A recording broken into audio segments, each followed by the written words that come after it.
Hello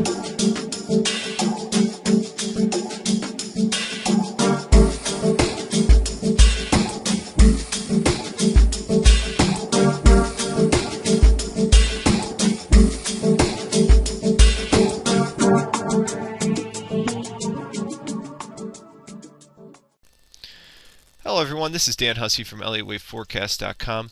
I wanted to bring a quick blog post to everyone today because in the live trading room we had a really interesting dynamic play out with the pound Aussie, the Aussie US dollar, and the pound US dollar. It's very rare that we get inflection zones that align so perfectly with each other that they provide trade setups in all three markets.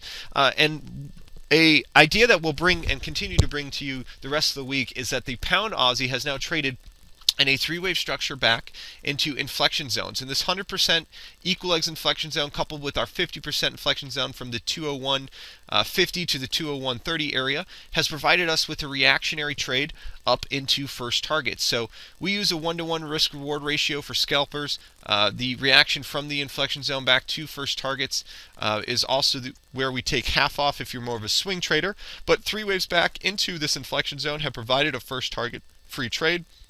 And we're looking for swings up towards the 206 area for first target. So, or as a more of a swing trade target if you are a swing trader. The cool thing about this setup is that not only does it show both a pound bullishness and Aussie bullish or bearishness in the market through the pound Aussie spread in this three waves back into a pound Aussie long. When we go and we look at both the pound US dollar and the Aussie US dollar, we actually see the exact same dynamic playing out in the two independent crosses that make up the pound Aussie. So in this case, we have three waves up in the Aussie US dollar into equal legs and full 50 backs into the 72.50 area where we were able to get short today and look for first targets, or well, we are already given first targets technically on the original rally overnight up into that area down into a 72.30. So the Aussie US dollar short also in play in this market, even though it may not take us to new lows and the pound Aussie may not take us all the way to new highs. The reactions off these inflection zones were enough to get us free and for scalpers to get a nice 1-to-1 risk-reward ratio to their first targets. Now the third piece of this whole puzzle is the pound US dollar.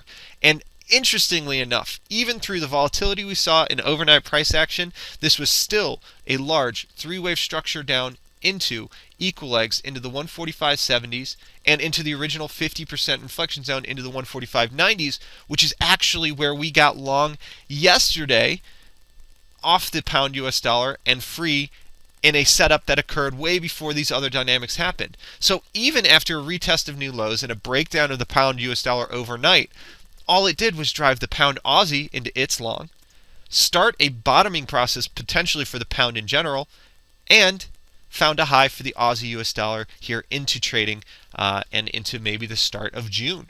So with that being said, I'm Dan Hussey from ElliotWaveForecast.com. Be sure to check out the live trading room every day from 8 a.m. Eastern for an hour where we bring you dynamics and setups just like these and live action trading every single day of the week. So with that being said, we're now short the Aussie US dollar and free, long the pound US dollar and free, and long the pound Aussie and free.